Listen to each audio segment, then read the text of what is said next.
La rentrée est là, après les vacances, et enfants et enseignants doivent reprendre les cours comme cela se doit. Mon message à l'endroit des enseignants serait un appel au courage.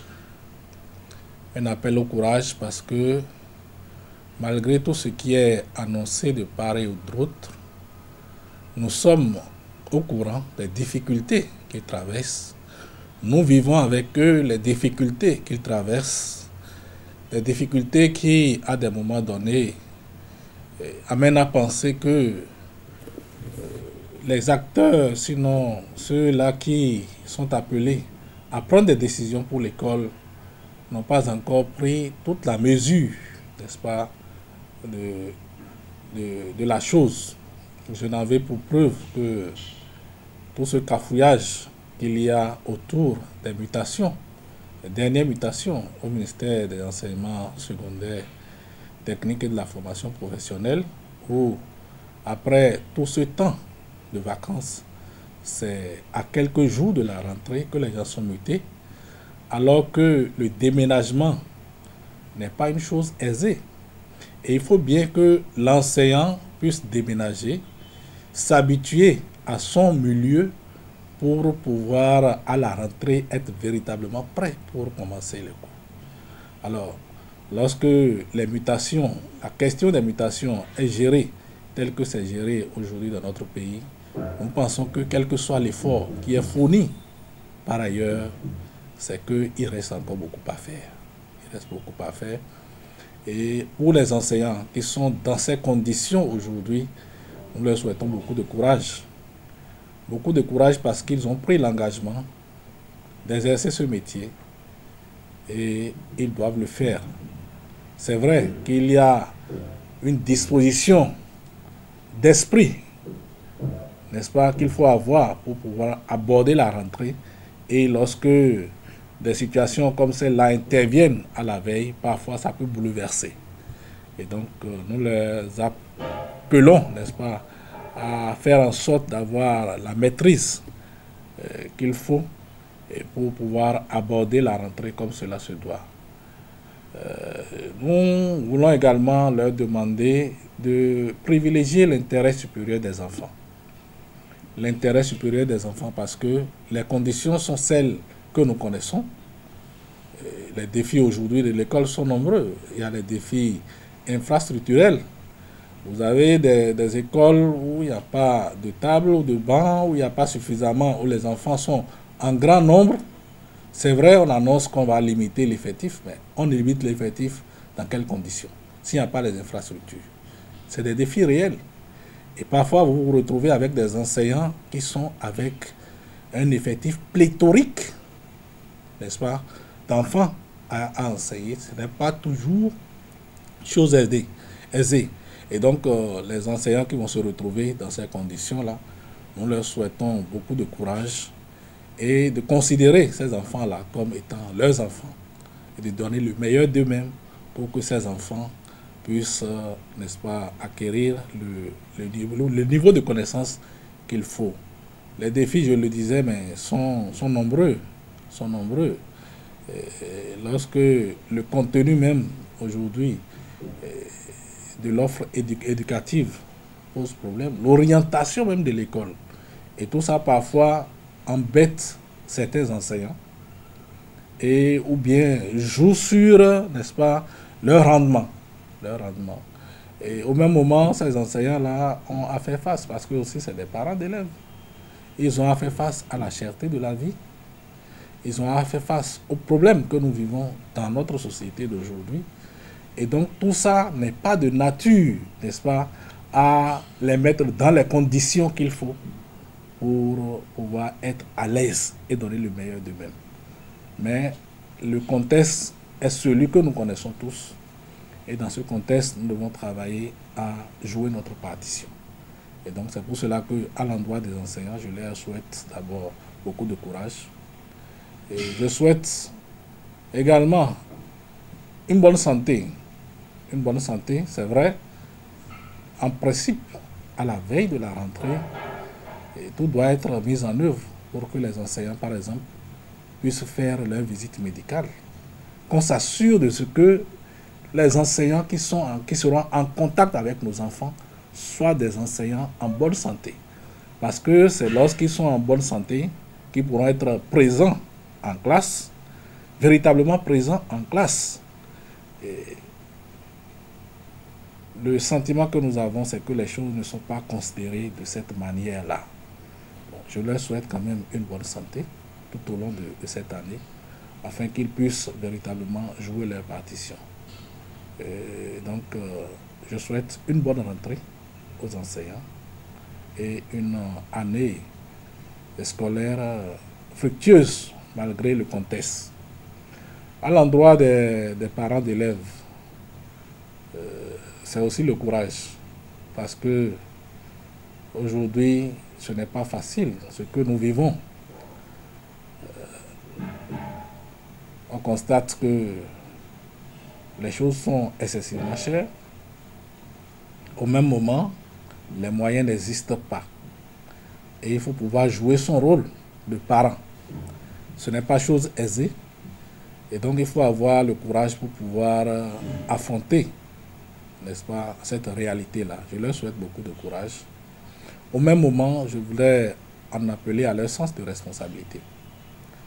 Que nous ne considérons pas en tant que parents d'élèves cette rentrée qui va commencer comme une occasion de se débarrasser des enfants qui sont restés à la maison toutes les vacances et qui nous ont suffisamment amenés à dépenser et donc se libérer d'eux pour qu'ils aillent à l'école, qu'ils reviennent le soir sans réellement chercher à savoir comment est-ce que les choses se passent là-bas. L'école, c'est aussi le suivi. C'est le suivi et cela est très important. Mais avant d'en arriver là également, malgré la situation que nous traversons, il faudrait que le sens de responsabilité des parents que nous sommes nous amène à faire en sorte, mettre à la disposition des enfants le minimum qu'il faut. Le minimum qu'il faut pour pouvoir aller, n'est-ce pas, à l'école et pour pouvoir recevoir, n'est-ce pas, l'enseignement qui sera dispensé par les enseignants. Et donc, beaucoup de courage. C'est le moment où les parents sont déboussolés, et parfois d'autres démissionnent. Je voudrais demander aux uns et aux autres de ne pas démissionner, de faire en sorte que le rôle qui est le nôtre, les uns et les autres, puissent jouer ce rôle-là convenablement et que le suivi des enfants soit véritablement organisé tout au long de cette année afin que les efforts qui seront fournis ne soient pas vains à la fin. À l'endroit des gouvernants, je voudrais dire, comme je le disais tout à l'heure, que les défis de l'école sont aujourd'hui nombreux. J'ai parlé tout à l'heure du défi des infrastructures. C'est une réalité. Et on ne peut pas, n'est-ce pas, dans un tel contexte, se réjouir et dire que tout va bien. Ce n'est pas possible. Quand on va sur le terrain, on constate les réalités de l'école béninoise. Et donc, il ne s'agit pas simplement de dire que les classes ont des enseignants par le mécanisme des aspirants au métier de l'enseignement. Non. Il faut travailler à la qualité de l'école. Et la qualité de l'école commence par les infrastructures, les salles de classe, les tables et bancs, les fournitures, les dotations budgétaires à mettre à la disposition des écoles. Tout ceci est important pour que l'année soit réussie. Ce n'est pas lorsque le premier jour des classes, on n'a pas un appel, n'est-ce pas, à boycotter la rentrée ou qu'il n'y a pas de grève au cours de l'année scolaire que tout est rose. Non. Non. Si l'on veut des résultats et de véritables résultats, il y a un travail de fond à faire. Ce travail ne doit pas se limiter au recrutement ou au déploiement des AME. Non. C'est plus profond. Je pense que l'école, l'État, je veux dire, a également un certain nombre de responsabilités dans l'orientation de l'école béninoise. Et ça, c'est un débat qu'il va falloir faire. Nous formons les enfants pourquoi? quel genre de société nous voulons construire demain? Quel est le contenu que nous enseignons à ces enfants-là? C'est un débat. La question des programmes fait l'objet de débats, mais on a l'impression que l'État ne se soucie pas de cela. Et les conséquences, c'est les travers que nous avons aujourd'hui au sein de la société. Où c'est l'anarque, c'est le gain facile. C'est l'argent facile qui est aujourd'hui la mode. Vous avez aujourd'hui des adolescents qui ne veulent même plus aller à l'école, ou bien quand ils vont à l'école, c'est pour aller apprendre les techniques pour arnaquer des gens. Est-ce que c'est cette société-là que nous voulons construire? Et tout ça, mais c'est en réalité une illustration de l'échec de l'éducation. Et donc, il y a un débat sérieux à faire à ce niveau. Je pense également que l'État a une responsabilité importante en ce qui concerne ce que je voudrais appeler aujourd'hui la privatisation de l'école. L'éducation est une mission républicaine. L'État ne doit en aucun cas se désengager. Lorsque vous faites le point aujourd'hui sur le territoire national, je suis convaincu, je n'ai pas de chiffres, mais je suis convaincu que le nombre d'écoles, d'établissements privés que nous avons risque même de dépasser le nombre d'écoles publiques. Quand on fait le point, peut-être, du nombre d'enfants qui reçoivent l'éducation à travers l'enseignement privé, c'est fort probable que ce nombre-là soit au-dessus de ceux qui vont dans les publics. Et dans ces conditions, on constate que l'État n'intervient que parfois pour certains contrôles, mais le rôle de l'éducation, de l'État dans l'éducation même, n'est pas pris en compte. Nous ne pouvons pas être dans un pays comme le Bénin et que l'État qui devrait assurer cette mission-là ne puisse pas avoir une part, n'est-ce pas, vis-à-vis des écoles privées. Il n'y a pas de subvention aujourd'hui pour l'école privée. Les partis politiques sont subventionnés à hauteur de milliards. Mais l'école privée n'est pas subventionnée. Alors que ce rôle revient à l'État. Et malgré la part que prend l'école privée dans l'éducation dans notre pays, regardez comment les classes des écoles publiques sont bondées d'élèves. Ça voudra dire que si un jour on devrait supprimer les écoles privées, c'est qu'il y a une grande partie d'enfants béninois qui ne pourront pas aller à l'école. Donc c'est un rôle important que les écoles privées jouent. Et l'État doit prendre conscience de cela et jouer sa partition. Moi je milite et je pense que l'État doit avoir une partition à jouer vis-à-vis des écoles privées. Une partition à jouer vis-à-vis de la qualité des enseignants qui sont dans les écoles privées. L'État ne doit pas, par rapport à l'école privée, jouer un rôle de spectateur ou juste de régulateur. Non, non, non. Allons au-delà de cela et que l'État prenne toutes ses responsabilités. Et je pense que dans la gestion des enseignants, il y a encore beaucoup de choses à faire. Je l'ai dit tout à l'heure, on ne peut pas comprendre que pour des vacances qui durent de juillet jusqu'à septembre, que ce soit en début septembre, que des mutations sortent. Et de quelle manière? Ce n'est pas possible. C'est un échec. C'est un échec. Qu'est-ce qui empêche le personnel qu'on veut redéployer est là, on le sait.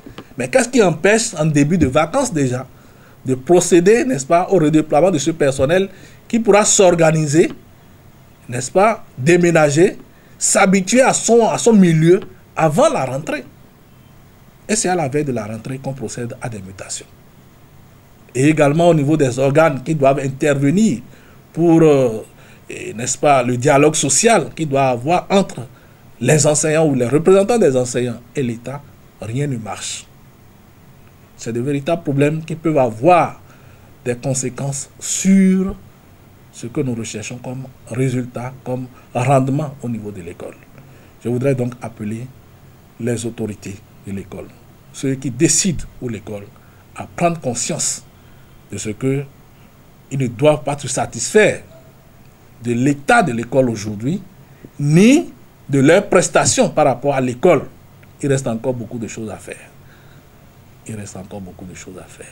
Et par rapport à l'État, je pense par rapport aux gouvernants au plus haut niveau, je pense que la question de la privatisation de l'école est un danger pour nous, pour la République. Aujourd'hui, les contributions sont fixées comme l'entendent les promoteurs.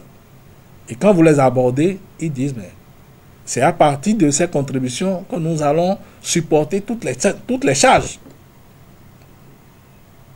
Et c'est ainsi que vous avez des scolarités qui s'élèvent à 2 millions, à des centaines de mille. Ça voudra dire quoi? Que c'est les enfants de riches qui pourront accéder à une bonne éducation. Et la grande majorité. C'est des questions qui nous interpellent et sur lesquelles il nous faut réfléchir. Nous ne devons pas nous satisfaire de ce que le jour de la rentrée, les enseignants sont en classe, les élèves sont là, mais les véritables problèmes de l'école aujourd'hui méritent d'être ramenés sur le tapis et discutés. J'ai parlé tout à l'heure du contenu même de ce que nous enseignons aux enfants. On enseigne pourquoi? Quelqu'un a dit ici qu'on forme des gens qui bavardent. Je ne veux pas aller dans le même sens, mais je pense que la société que nous voulons construire demain, c'est à travers l'éducation d'aujourd'hui que nous allons commencer déjà par travailler. On parle aujourd'hui du baisse de niveau, une baisse généralisée, excusez-moi, du niveau. Qu'est-ce que nous faisons pour corriger cela? Qu'est-ce que nous faisons pour corriger cela? Vous avez des enfants qui ont le bac aujourd'hui, mais qui difficilement peuvent construire une phrase correcte. Les enfants qui écrivent au son. C'est des questions qui nous interpellent tous les acteurs de l'école, parents, dirigeants, enseignants, et autour desquels je pense qu'il est nécessaire de se retrouver pour travailler.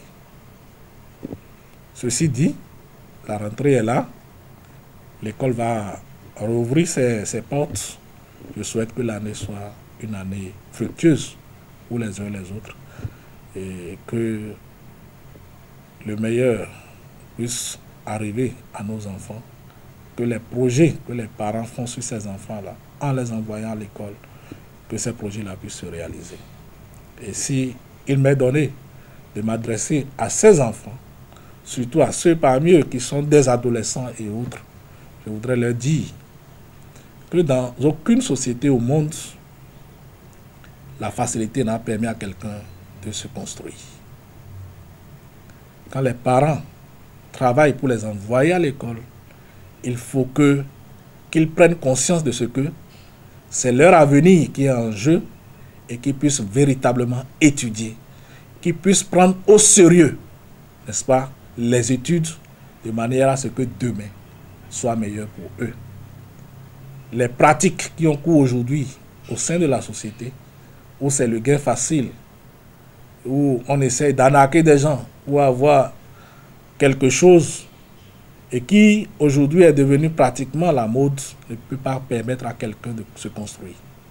Vous l'aurez pour quelque temps et au meilleur des cas, si on ne vous arrête pas et que vous n'allez pas finir vos jours en prison, c'est que finalement ça va partir et le jour où ça va partir, le jour où ce temps-là aussi va passer, vous n'aurez rien comme connaissance à vendre et vous serez dans la société ce que vous n'aurez pas souhaité. Et donc, j'invite les enfants à prendre au sérieux les études, à donner le meilleur d'eux-mêmes pour encourager les parents et pour également se construire un avenir meilleur. Bonne rentrée donc à toutes et à tous. Merci.